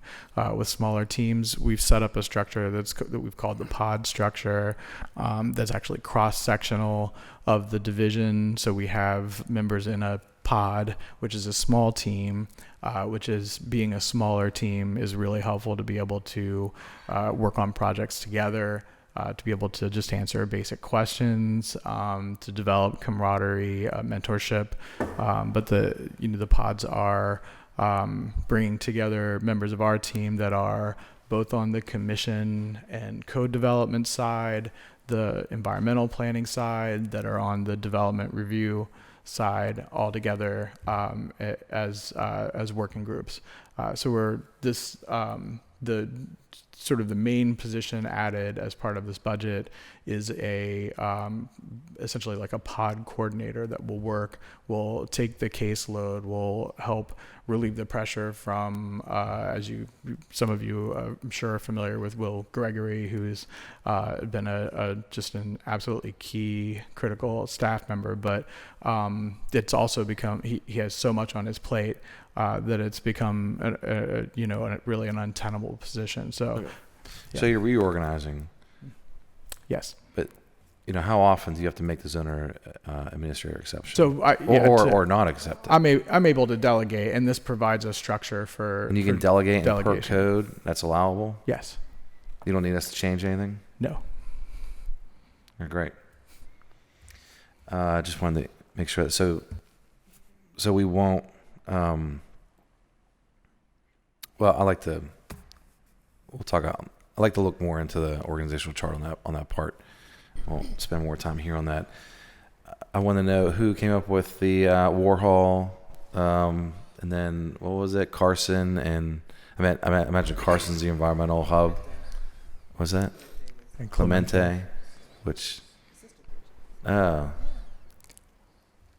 the sister bridges. Like, it doesn't relate to a individual. I mean, I think they're department. good. like the environmental side of it planning has doesn't go nice. into. Yeah, it fits well, but they were easy. We needed three names, and they were easy pick. I mean, it's a small little print, but turn around at the right time to read it. So, thank you for noticing. Yeah. Yes. I mean, that's what I'm here for. So, Councilman Lavelle, do you have any questions? Yes, one question. Well, first a quick comment, because I heard the discussion, Councilman Warwick was asking around the city's role in community benefits agreements. And I would simply say that, yes, I agree with your assessment that there's a role for the city to support communities in negotiating CBAs. However, I would caution you from having the city too much in that conversation, because once you embed the city in that conversation, you're actually limiting what the community can get because of the limitations and the rules and regulations and policies that the city actually has. So you'll, to a certain extent, be doing a disservice by embedding the city too much in that conversation, in my personal opinion. My question is, regarding the comprehensive plan, from my personal perspective, the real benefit of it long-term is actually guide the city's budget. And I'm curious if you think the same way, that the city's budget should actually be based on that plan. And if so, when do you believe that the city's budget can begin being influenced by that plan? I thank you for the question and for your comment about the CBAs. But thank you for the question, because it's something that we wrestle with, I believe, in the department. The consultant that we're sending to council to recommend to do the comp plan is very interested in that idea. However, I've always have a concern around how closely we are collaborating as departments and as city agencies. Because if we don't do that work, then the budget kind of falls apart from a collaborative standpoint. So we need to definitely work on, and that's one of the things that I put in that presentation, like we need to really invest in what collaboration means at the interdepartmental and interagency level and at the county level, because obviously some of the county departments have a huge impact on what's happening in the city that we don't control as a city. And so if those things line up, I think that you are correct about how the comp plan could guide budgets. And this is what we've talked about with, not specifically around the budget, but this is why we reached out to so many departments, because we do want to make sure that this is not a city planning project, that this is a city project that we just happen to be managing on behalf of the entire city. So your logic around that is completely in line with how many of us think about the comprehensive plan from a budgetary standpoint. And then obviously that leads into, just looking at the city as a organism, as opposed to 90 neighborhoods or 9 districts. It is a city plan. Thank you. And then lastly, because I'm a late comer to sort of the environmental justice conversation, will the comprehensive plan also work to address those issues? Yes, I mean, that's part of the just transition process, and those are principles that we need to be more clear about and articulate in a much better way when we do our community engagement. But the foundational principles of the comp plan are around climate, environmental justice, and racial and social justice as well. So those two things intersect, and making sure that we actually address those in our comprehensive plan and of course in our zoning. So there's definitely, so yes, the answer is yes. Okay. Thank you. That's it, Mr. Chairman. All right. Thank you.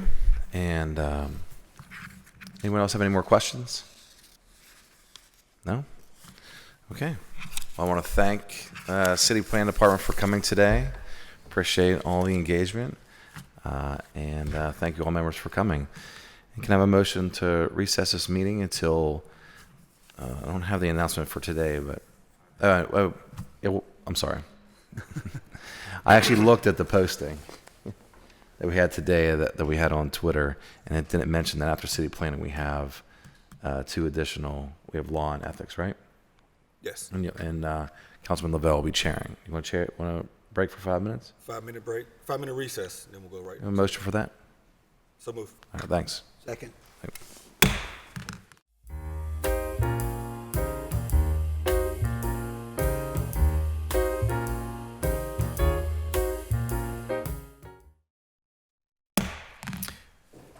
Good afternoon. Yes, 12 o'clock. Good afternoon, and welcome to the continuation of City Council's budget hearings. This afternoon, we'll be doing an overview of the Department of Law as well as the Ethics Hearing Board. I welcome our solicitor to please come forward. As she does that, I'll ask our budget director, Mr. Peter McDevitt, to provide a brief overview of the departments.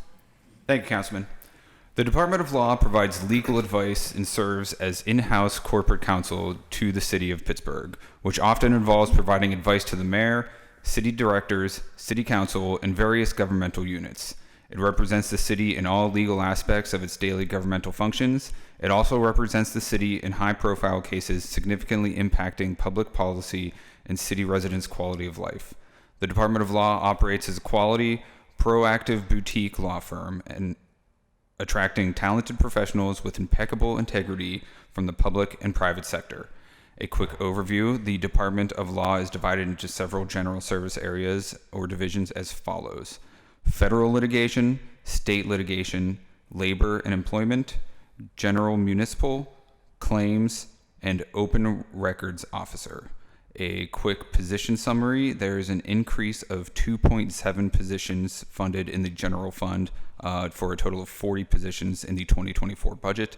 It includes the following changes: 1 less assistant solicitor, 1 additional fiscal and contracting coordinator, 1 additional legal secretary, and 1 less record specialist, and an increase of 2.7 assistants real estate. So that's actually 2 additional staff instead of just 1 staff member that was 70% funded by the 3 taxing bodies trust funds.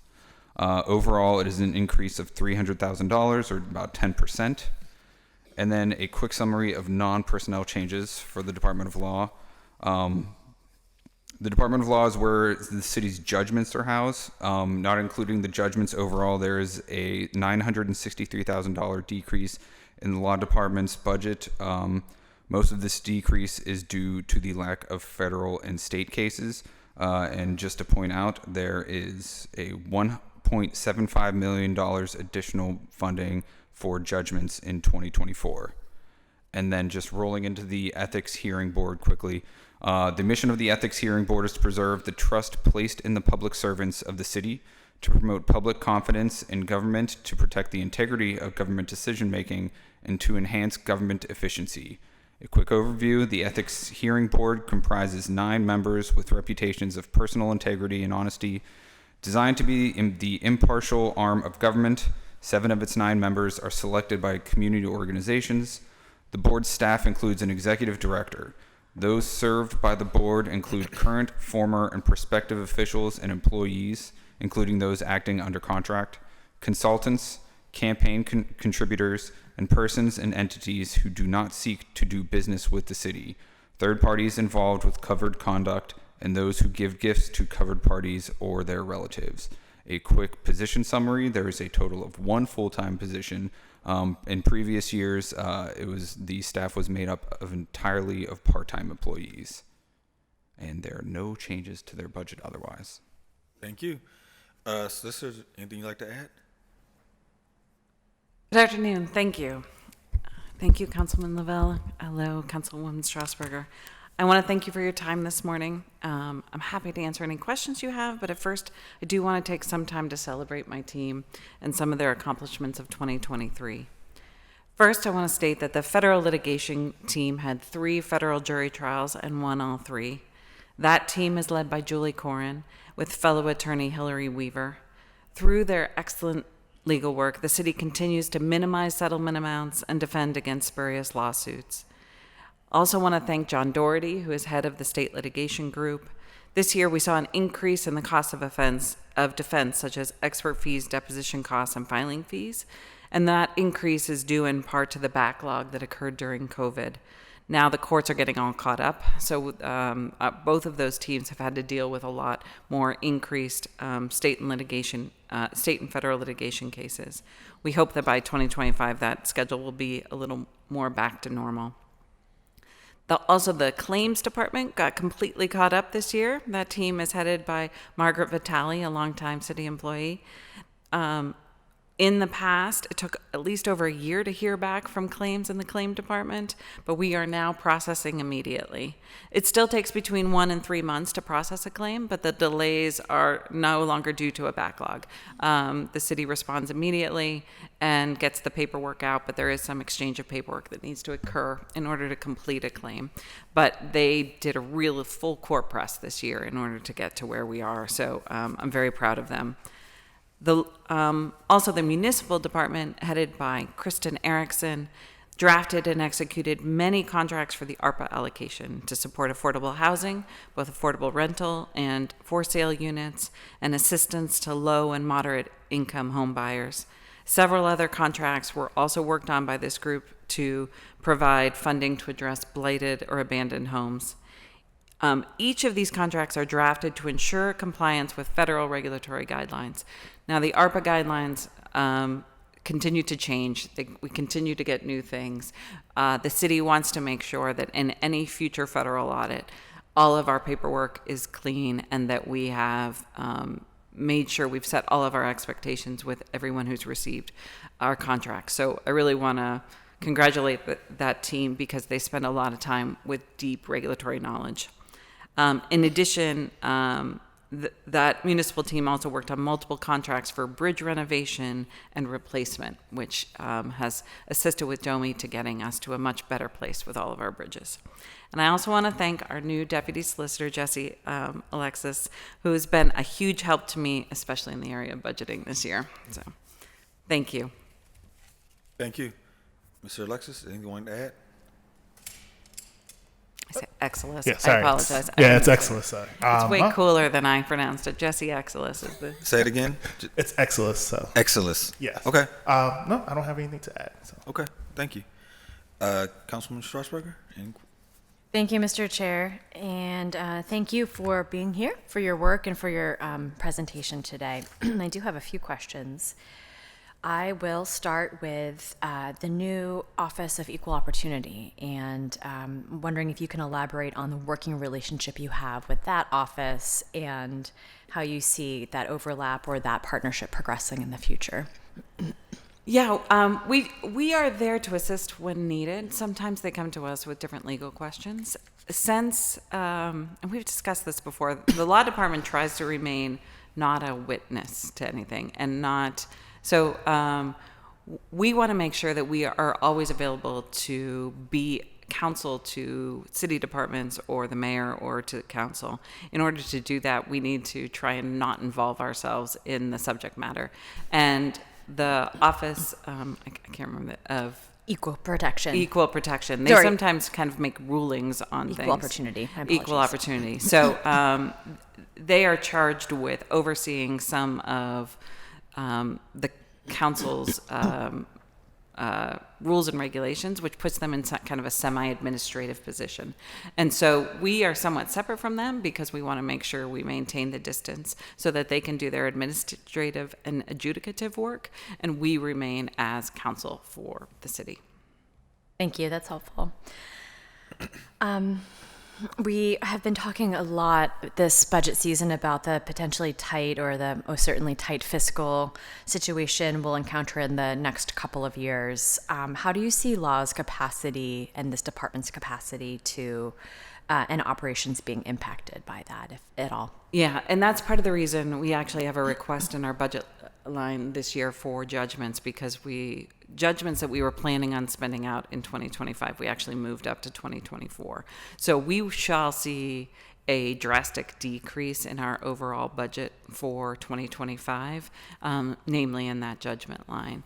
We also are going to try, we have been very, even this year, but more going forward this year, we are very stingy with our settlements. And so it really is a situation where we are taking more cases to trial and hoping to, kind of conserve the public fisc as much as possible as we move forward with that.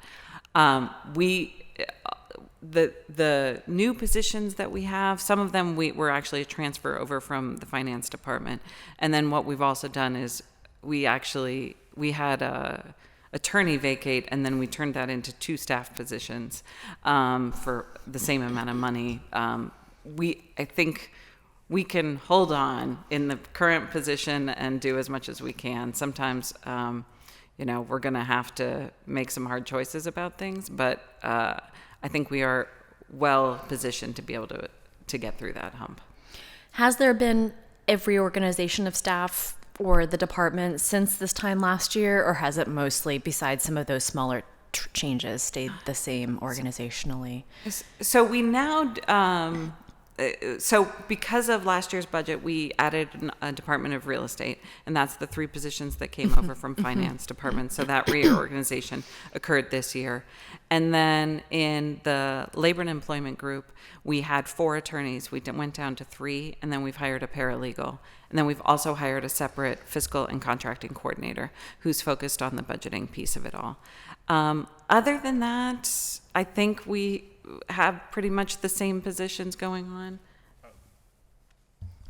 So we actually, federal group, for the federal group, our associate solicitor did retire, but we had somebody come in to fill that position, and we also filled in that other transfer. So now we're for the federal group, it was 3 to 2, now back to 3. And then I guess our municipal group, that's where the person came from. We'll be looking to do that. But as Solicitor Kubiak said, we're essentially in the same position, and we're in a good spot where we have some more administrative staff to handle some of the administrative tasks that, frankly, the attorneys have been handling, and this kind of frees up more space for the attorneys to do more of the work that we're trying to do for the city. Okay, thanks. There was something I wanted to clarify. This handout that we have says most of the non-personnel decrease is due to the lack of federal and state cases, but it sounds like there is actually we're still catching up. There's an uptick for next year, maybe then a decrease after that in 2025. Yeah, okay. We're hopeful for the decrease in 2025. I'll say I don't know if there's been a real decrease in state and federal cases. We still have a significant number of them. We've settled a number of cases, and so costs that we had for some outside counsel have decreased, which is good. And then we have brought a lot more of it in-house. So I don't know we've had a decrease, but I think we've had a more efficient use of funds. Okay. I'm not going to ask the question in the interest of everyone's time, but just note that our office has an interest in the conversation around artificial intelligence and its intersection with cities and the guardrails that we need to put around our city. And I know that there is already a task force that our INP department has initiated Is law a member? Does law send a team member to that task force or to that? We do. Okay, good. It's Kristen Erickson, who's head of our municipal group. So she focuses on making sure that all of our contracts have proper cybersecurity. And Kristen and I actually attended a municipal law conference this year. With one section of it got into cybersecurity issues. So we are trying to get ourselves more and more up to speed. We actually have a great law clerk this year, Jake, who's been doing a great job in that area and has a lot of knowledge. So we're trying to get ourselves more up to speed on what the requirements are that we are asking for. I think it's a very important area. Certainly many cities have been hit by it, and we need to do our best in this area. Both, I always think about Target's large hack came in from an HVAC contractor, right? Mm-hmm. So you really have to make sure that anyone who's touching your systems has the proper levels of securities, and that's what we're trying to get done. Yeah, certainly cybersecurity, and I know that we have a really, really strong team when it comes to that. Then in addition, I think this artificial intelligence conversation is related but also separate when it comes to the efficiencies that can be created around AI. In dealing with the public, but also the protection of everyone's right. And that's like your position on it, like protection, transparency, following laws, and protection of everyone's individual information. And the balance there is going to be interesting to delve into. So again, I won't make you answer that question now, but glad to hear that you're at the table there and it's something you're thinking about already. I guess the last question is, what do you see as the department's major competitive advantage when recruiting, when seeking new staff, whether lawyers or non-attorney staff? What do you always kind of market as your competitive advantage at the city? I'll say what I see a lot of in people who apply for us is this real desire to work for their community.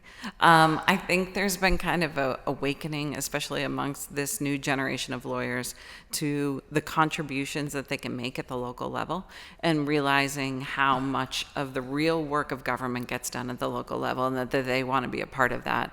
And so I see a lot of that excitement. I'll say the second really big thing, and shout out to the federal government, is the public service law forgiveness program. So if you work for the city for 8 years, they will forgive all of your law school debt, and people are coming out with over 6 figures of law school debt right now.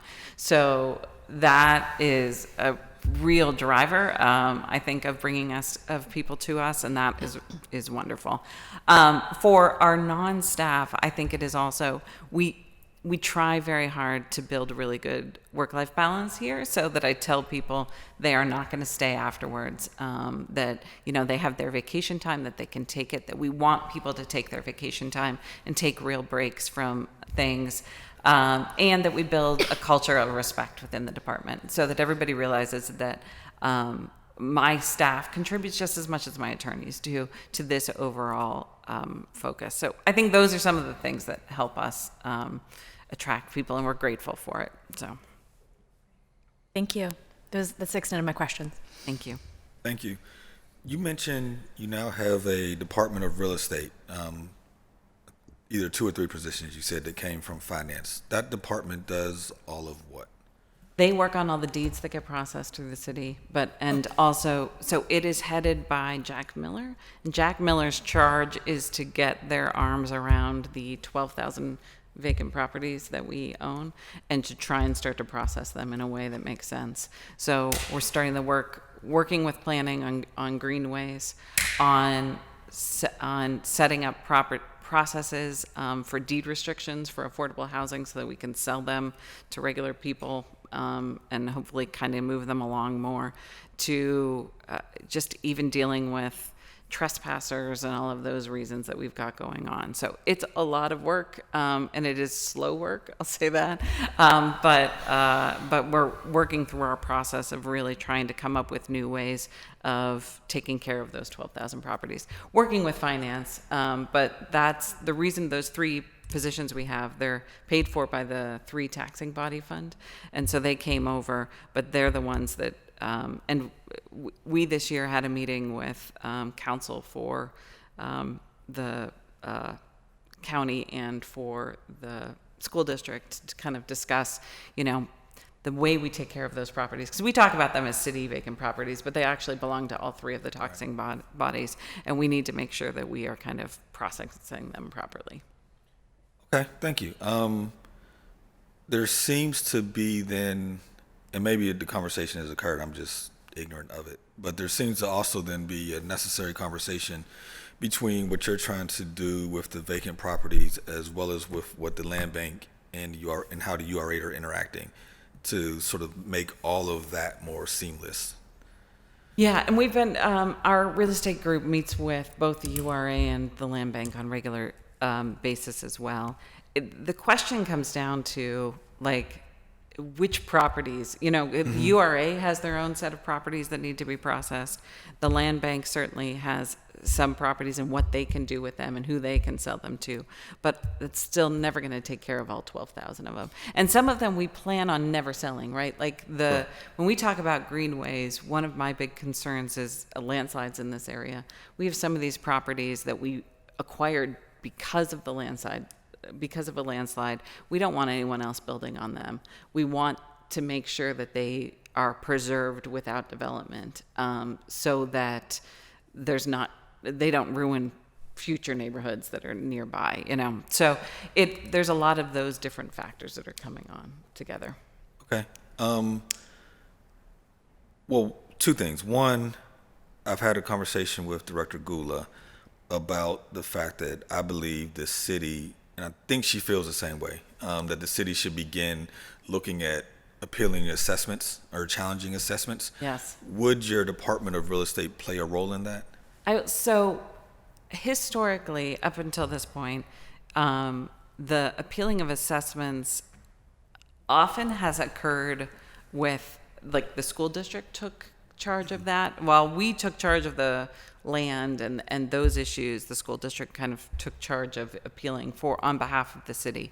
I will say at this point, the city does not have sufficient staff to be able to handle that piece of it all. So we certainly are tracking it. I do have an attorney who sometimes chimes in on some of the larger ones, but we would need an expansion in order for that to be a full-time thing. Okay. You mentioned greenways, and this is going a little bit off topic, but it's something I'm trying to work through in real time. So since you mentioned, I'm gonna ask the question anyway. Since we started the deer hunting program, yes, I've gotten complaints. And let me back up. Are you aware of how we formally designate greenways? Somewhat, but I don't have a lot of the details. Okay, because I've been trying to figure it out, and I haven't figured it out yet. But here's why I'm trying to figure it out. Since we started the program of being able to hunt the deer in Perry South, they have a Perry South Greenway. They have now had a number of hunters in that greenway, very near homes, hunting, and the police have been called on numerous occasions. And so I'm trying to figure out where in our code to put no hunting in Perry South Greenway, so that then the city can then actually go out and put up signs, because residents have been afraid. And when the police have showed up, the hunters said, "Oh, we didn't realize. We just sort of viewed it as an extension of, what's the park on the north side? Riverview. Thank you. They just view it as sort of an extension, but the community views it as a greenway where they don't want hunting." So I'm trying to figure out, one, how do we formally designate a greenway? And then two, where in code is it most appropriate to put no hunting in Perry South Greenway, so that I can then have the city post signs and we can try to manage this. So yeah, We're happy to help you out with expecting you to provide an answer right now. It's just something I'm literally trying to work through in real time. If I recall, I believe like finance did a resolution where city council designated certain properties as greenways. Okay. So I would believe like if we wanted to do another greenway or something like that, it would something would have to be revised to like add that or some kind of council action. Okay. I want to say as far as like the hunting stuff, like it seems like, from what we understand is the hunting's supposed to be in the park. So if it's going into Greenway, there's probably some action for us Yeah. to be able to prevent that. And I would also encourage people to call the game commission because within statewide, it is a state rule that you can't hunt within 50 yards of a home. So any of these greenways are going to be within 50 yards Right. of homes. And so that is an instant violation, and those game commission people are around a lot more. So I would Okay. recommend that. But we're also happy to help you on making sure we have no hunting.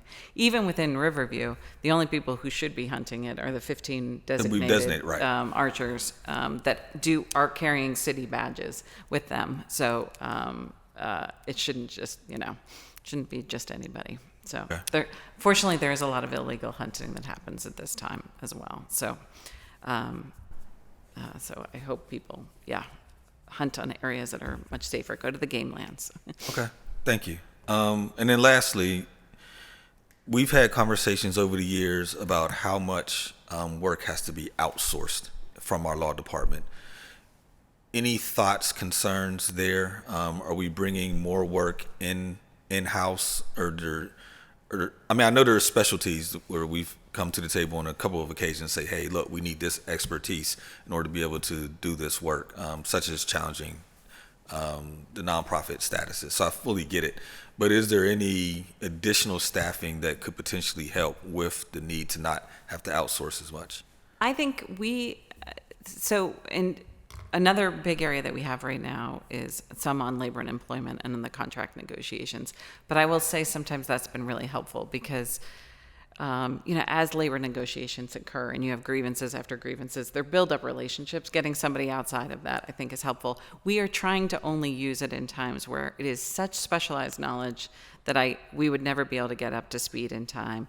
Or the second reason being we need an outside voice on it. I will say we're bringing more in-house, and we do more in-house these days. So I have hired less and less as the time has gone on. But I also think we're adequately staffed. Right now, we have full 5 staff in the state litigation group. They handle a lot of different things, including like the rental registration fight that goes on. So they handle some very complicated cases, but they're doing a really good job on that. And the federal group, we're about to be fully staffed in the federal group too. So I think at this point we are well equipped to be able to handle whatever comes in. Thank you. Anything else? No one's online? All right, if not, then we need a motion to recess. So moved. Thank you. We are on recess. Thank you.